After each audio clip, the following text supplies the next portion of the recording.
하나님은 우리보다 우리를 더욱 잘 아시고 우리의 필요도 아시고 또 우리를 위해 예비하시고 준비하시는 여호와 이레의 하나님이심을 믿습니다.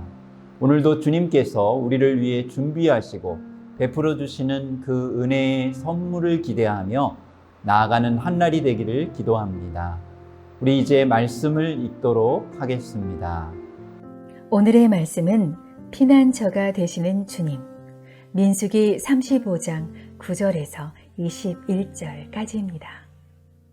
주님께서 모세에게 말씀하셨다. 너는 이스라엘 자손에게 말하여라. 그들에게 다음과 같이 일러라. 너희가 앞으로 곧 요단강을 건너 가나안 땅에 들어가게 되거든 성읍들 가운데서 얼마를 도피성으로 정하여 실수로 사람을 죽게 한 자가 그곳으로 도피하게 하여라.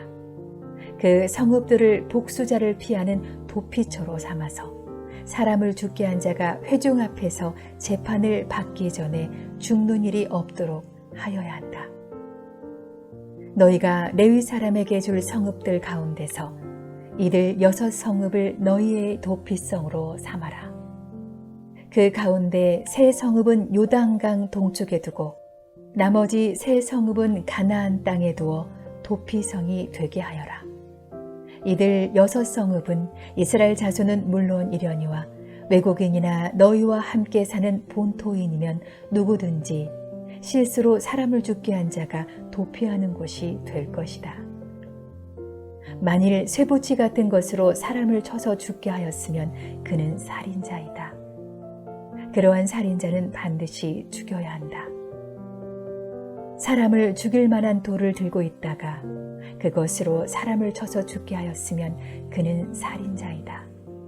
그러한 살인자는 반드시 죽여야 한다. 만일 사람을 죽일 만한 나무 연장을 들고 있다가 그것으로 사람을 쳐서 죽게 하였으면 그는 살인자이다. 그러한 살인자는 반드시 죽여야 한다.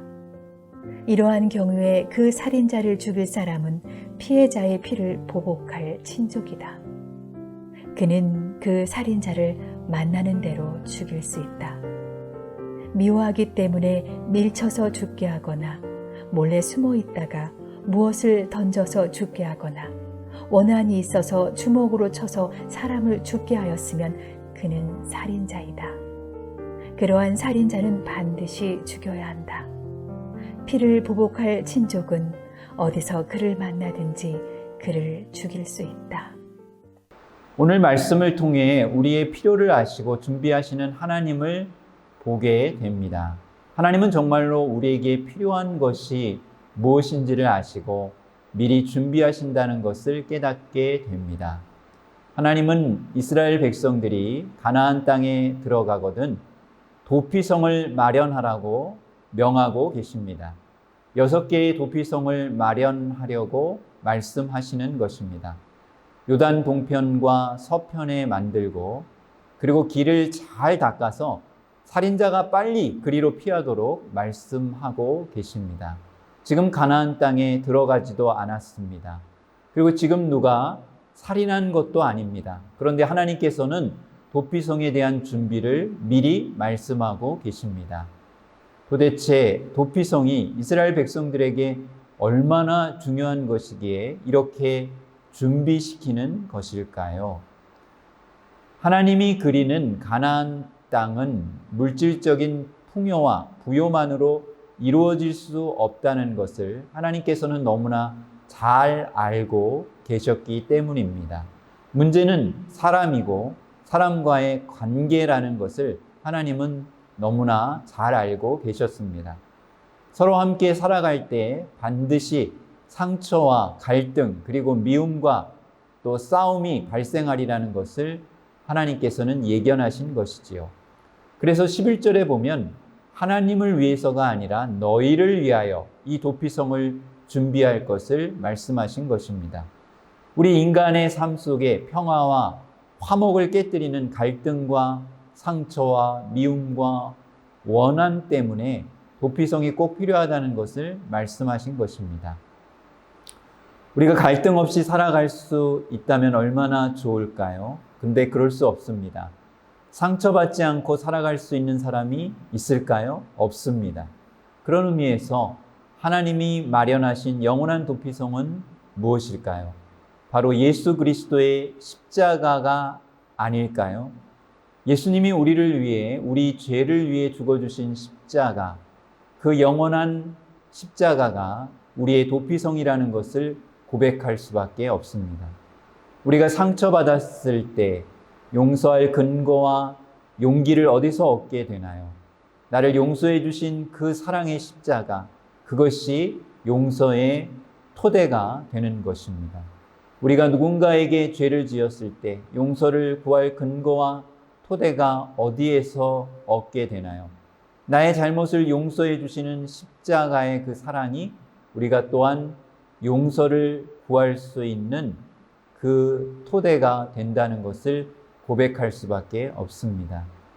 우리 삶에 허락하신 도피성을 의지해서 하나님께서 이스라엘 백성들에게 소망하셨던 화목과 평화를 이루어 가시는 우리 세종안교회 모든 성도님들이 다 되시기를 축원합니다. 두 번째로 도피성을 통해 하나님의 공의와 사랑이 드러나게 됩니다. 백성들 중에 살인한 자는 바로 도피성으로 피할 수 있었고 그곳에서 생명의 위협 없이 재판을 기다릴 수가 있었습니다. 하나님의 공의와 사랑이 도피성을 통해 드러나고 보여지고 있는 것입니다.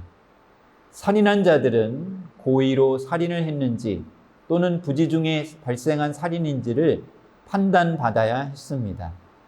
만약에 도피성이라고 하는 안전장치가 없게 된다면 공동체는 복수가 또 다른 복수를 낳고 개인의 다툼은 이제 지파의 전쟁으로까지 확장되고 결국 공동체는 미움과 증오 때문에 큰 어려움과 난관에 봉착하게 될 것입니다.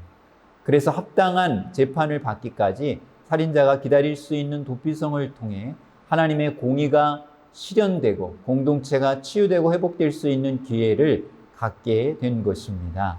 오늘 성경에 보면 고의성을 가진 살인이었는지를 판별하는 문제가 중요하게 다루어지고 있는 것을 볼 수 있습니다.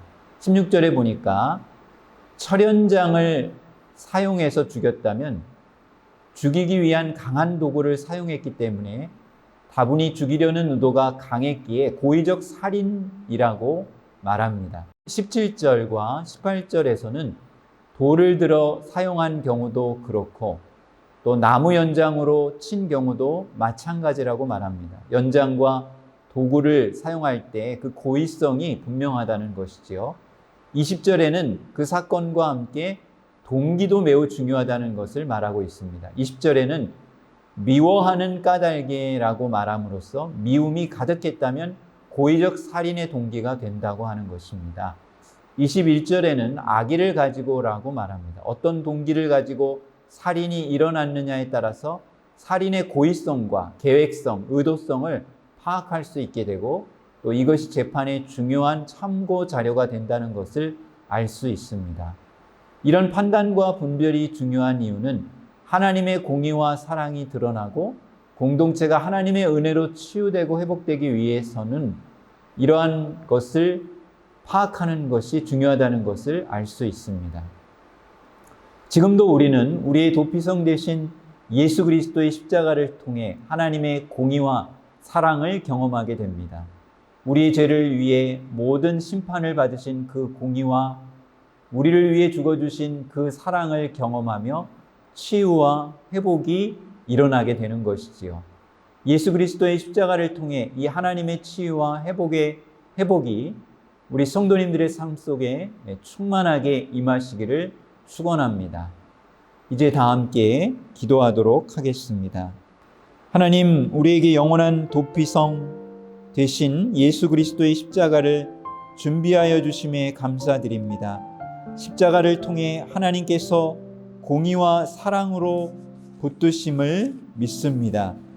날마다 도피성 되신 우리 주 예수 그리스도의 십자가 앞에 나아가게 하시고 치유되고 회복되게 하옵소서. 예수 그리스도의 이름으로 기도하옵나이다. 아멘.